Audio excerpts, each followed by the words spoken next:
نساء الكرنب الجميل الحلو الطعم اللي ريحته تحفة واللي لونه تحفة وخلطته تحفتين تلاتة، وهيبقى أطرى وأطعم وأحلى كرنب العميل هيستلم. ألف هنا وشفا على العملاء الجميلة اللي بتستلم من عندنا، وصحتين وعافية، وربنا يديمهم ويديم ثقتهم فينا. بمناسبة كده ان في ناس بتسأل في خصم، في عرض، في مش عارف ايه حاجة زي كده. يعني بصوا يا جماعة، انا عشان اعمل خصم وانا مش معمول لي خصم هبقى انا كده بخسر. يعني انا الحالة اللي بقدر اعمل فيها خصم اكون انا وانا بشتري الكرنب ده اتعمل لي خصم، وانا بشتري الرز اتعمل لي خصم، وانا بشتري الطماطم والبصل اتعمل لي خصم. لكن انا ما اتعمليش اي خصومات. على اي اساس انا هعمل خصم للعميل؟ بالإضافة بقى نزود على نقطة تانية، إن بصراحة أنا حرمت. بصراحة حتة إن أنا أعمل خصم لأي عميل دي بتيجي بعد تفكير طويل جدا جدا جدا مني، لأن مش سهل عليا إن أنا أخليك تقاسمني في رزقي.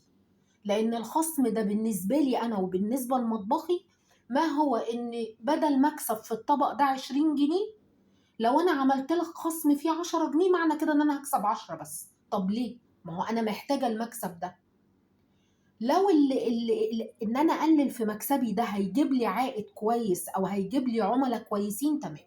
لكن لما يكون بيجيب لي عملاء بتدور على السعر القليل وخلاص، وبمجرد ما الطبق ده ما يكونش عليه خصم ما ترضاش تشتري مني، او كمان تتخانق. يعني ده الجديد بقى، ان في عميل بيحاسب المطبخ: هو انتوا ليه كنتوا عاملين عرض في وقت ووقفتوه؟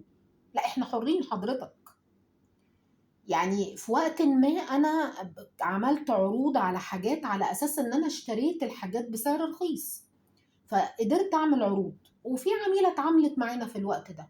جت بعد كده حاسبتنا لما العروض خلصت: طب ما انتوا كنتوا بتبيعوها رخيصة، ايه اللي خلاكوا تغيروا رأيكم؟